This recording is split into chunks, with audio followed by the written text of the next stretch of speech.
Okay, if I take a picture, I just can't see it from that side of the room.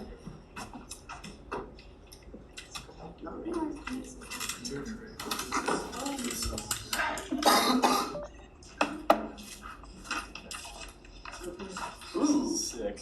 All right, good morning, everyone. I'm Dylan Pellet, and this is how I trade for a living. Now, before we get started, I want to give two quick disclaimers. First disclaimer, I made this presentation like a month ago, so I'm going to be pretty rusty. I'm going to be reading from my notes a lot. Second disclaimer is that I could probably teach like a semester-long course on this stuff, and it would still be like a third of everything that I know about the markets. And we've only got 30 minutes, so I'm going to be shoving a crap ton of information down your throats. You're probably not going to be able to catch most of it, but I'm hoping that you get at least some useful information out of it. So there's my setup, pretty simple, just one monitor. You don't need 6, 10, 20, 50 monitors. Like if you're scalping the 1 to 5 minute time frame, maybe you might need 2, but I do fine with just 1. Also, those beer cans, purely decorative. Never ever trade drunk unless you know what you're doing. All right, so here's my strategy setup in action. As you can see, it takes both long trades and short trades. The green boxes are winners and the red boxes are losers. So we've had quite a nice winning streak up until this point. My first profitable strategy I deployed back in 2020. Now, the number I want you to pay attention to here is that percentage return, 178,000%. You might be wondering, how the fuck is that possible? Because if you know anything about the markets, you should know that 7 to 10% per year is pretty good. Warren Buffett in his prime was earning like 50% per year. Best traders of all time, maybe Jim Simons, he was pulling 65% per year. So how is 178,000% possible? Well, the answer to that is liquidity issues create problems for scalability. I can turn 25 bucks into 44 grand over 800 trades, but then I can't then turn 44 grand into 77 million in 800 more trades. The distance between your average entry price and your stop loss and decreasing the distance between your average entry price and your profit target. Are you guys lost yet? Because you're about to get even more lost. Okay, so here's the strategy. We're going to be trading this on the platform Bybit, which is a cryptocurrency exchange. We're trading Ethereum against the US dollar on the 1 minute time frame. I've got 220,000 in capital deployed on that strategy. I've also got another Forex strategy that I have 605,000 in capital deployed to, but we don't have enough time to cover that one. And we get a bearish stochastic cross down, then that is a sell signal. Now, I know you guys don't know what that means, so I'm going to pull up a chart and show you what that looks like. Here we've got our 3 EMAs. The fast one is the 2 period, which is green. The medium one is yellow, and the slow one is red, like a stoplight. So for a short position, the red is on top, followed by the yellow, followed by the green, and we get a bearish crash down on the stochastic. That is a short position, which would take place on that candle. And as you can see, if you took a short position there, you would do very well for yourself. And for the long position, just the opposite, red on the bottom, yellow in the middle, green on the top. Candle closes above the green, bullish stochastic cross up. If you entered in on that candle, took a long position, again, you would do very well. So why did I just give this away? First of all, you need a very deep understanding of trading to even understand half the shit I'm saying, so I'm sure you guys are not going to steal my strategy. Second of all, I didn't give the exit signal, which is arguably more important than the entry signal. The next reason is that a profitable strategy alone will not carry you. The strategy itself is only one element of trading success. Much more important than that is trading psychology, a fundamental understanding of risk management, realistic rates of return in relation to compound interest, tax considerations, time considerations, slippage in fees, living expenses, etc. If you don't have a solid grip on all of these things, you will end up not being successful. And lastly, most of you will not be able to put in the effort. Now, I don't want to offend anyone by saying this. I'm sure all of you are smart, hardworking students. That's why you're here at SCU. You're willing to do whatever it takes to get rich, I assume. I just want to be real with you. Trading is an incredibly difficult and painful game. All that crap you see on the internet about getting rich quick by learning to trade is wrong. This stuff takes years of work and thousands of hours. Like, be honest with yourself. If you spent, say, 500 hours learning a skill, and at the end of those 500 hours, you felt like you've made no progress at all, would you keep going? Probably not. You have to be kind of fucked in the head to be able to be successful as a trader. We're being recorded, so. Oh, I'm sorry. This is a very realistic. But I'm very used to the language because traders, they swear all the time. Sorry about that. Yeah, welcome to Wall Street. You're a college student, maybe you're working a part-time job. You've got a lot more on your plate to deal with. And when you start working a 9 to 5 after college, it's going to get even more difficult. And I think that is a primary reason why most traders fail. Like, if I had to start over now while knowing nothing, I'd probably still be able to do it. But if I was 25 and working a job, even if I had the advantage of no kids and no girlfriend sucking away at my wallet, it would take me 25 years to get to the point where I am now instead of 10. So maybe some of you are lucky enough where your parents are still paying for everything. My recommendation is to get off your ass and take advantage of that while you still can. It doesn't have to be trading, just learn a marketable skill or start a side hustle that has the potential to replace your future income while you still have the time and energy. 62 times now. And that's, Dylan, how do I get started? And I always tell them the same thing. I start by warning them how hard it is, like I've done with you guys. I tell them that there's no getting rich quick and that every single person who's asked me before hasn't been able to put in the effort, and they all tell me, no, I'm different, I'm willing to put in the work. You don't know me, they don't know me, son. I'm like, yeah, sure, buddy. But so far, none of them have made it yet. If you want to give it a shot, the first thing I recommend is to get started on the book list. Again, I've read over 100 books on trading, valuation, economics, personal finance, different asset classes, different successful traders and investors, etc.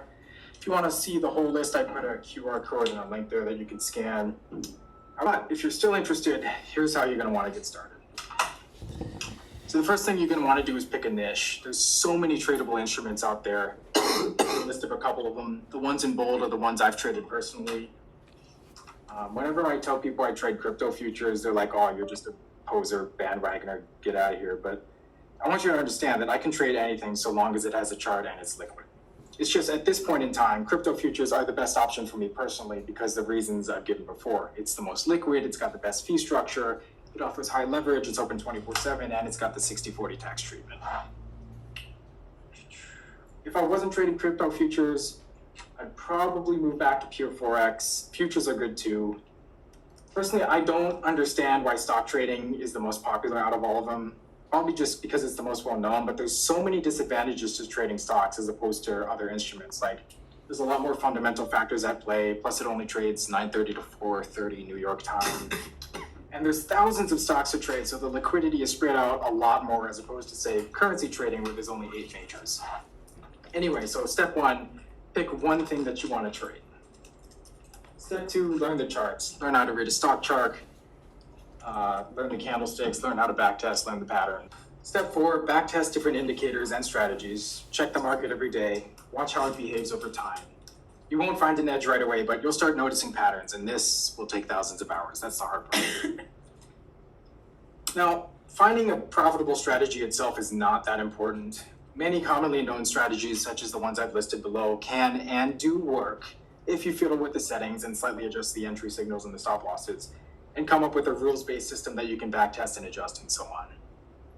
Much, much more important than the actual strategy is trading psychology, risk management, and experience, and that cannot be taught. It must be earned through struggle. Well, maybe risk management can be taught or even hard-coded into your trading system if you learn about the Kelly multiple or if you understand the concept of R. Like, if you have a poker background, then the risk management part will be easier for you. But trading psychology and experience cannot be taught. At least I'm not smart enough to teach you. So I'll give you an example of a trading strategy. It could be as simple as a bullish engulfing pattern.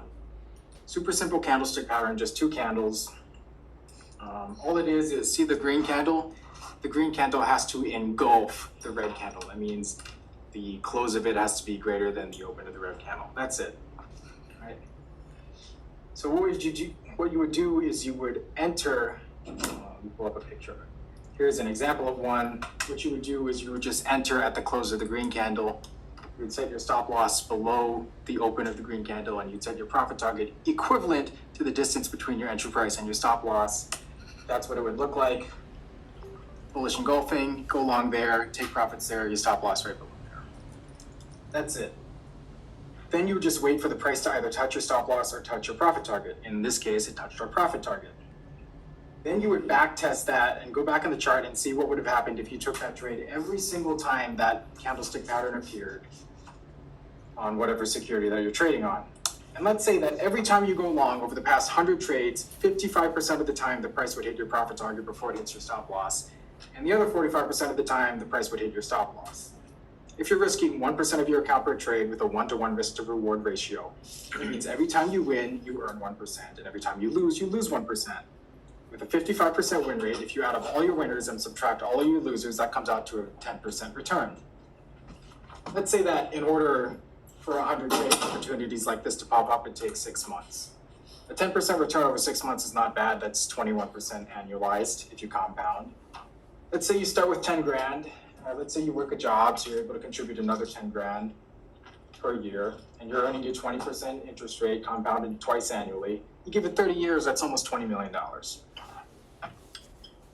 Your edge doesn't need to be that huge. So super simple. Well, actually, it's not super simple because hedge funds have caught onto this decades ago. And if you tried it in the markets today, it would not work. But it's just an example of what a trading strategy would be. I don't want to shoot you off in the wrong direction. This is all just conceptual. That's basically just describing the importance of backtesting. So after you've mastered your edge, the next step is to scale. You can inject more capital, but I would personally recommend against that. Trust me, compound interest is very powerful. If you can do any better than 20% every 6 months, I can guarantee that you'll get rich over the long term. 10.5% of 435 grand is 32 grand every 100 days, which is better than a 30% return off of $10,000 every 100 days. But liquidity is going to reduce your rate of return. Could you give us a 1 minute conclusion? And if you need to rush to a different building, you have to leave, and I will download your file, post it onto the website for our friends. I went as fast as I could. I'm sorry. I've still got a few slides left. Once you get your strategy down, you might want to automate it if it's possible. That's great because then your computer trades for you. I did a recap of this on YouTube if you want to watch the whole video. There's a QR code there. Add me on my LinkedIn. I don't sell a course. I'm not going to mentor you. Pretty much just want to be left alone. Any questions? You're not hiring, right? Thank you so much. Alright, I'll see you guys on Friday. Make more money if you sell a course. I'm not going to sell out. Watch that trading strategy go out the window when you sell a course.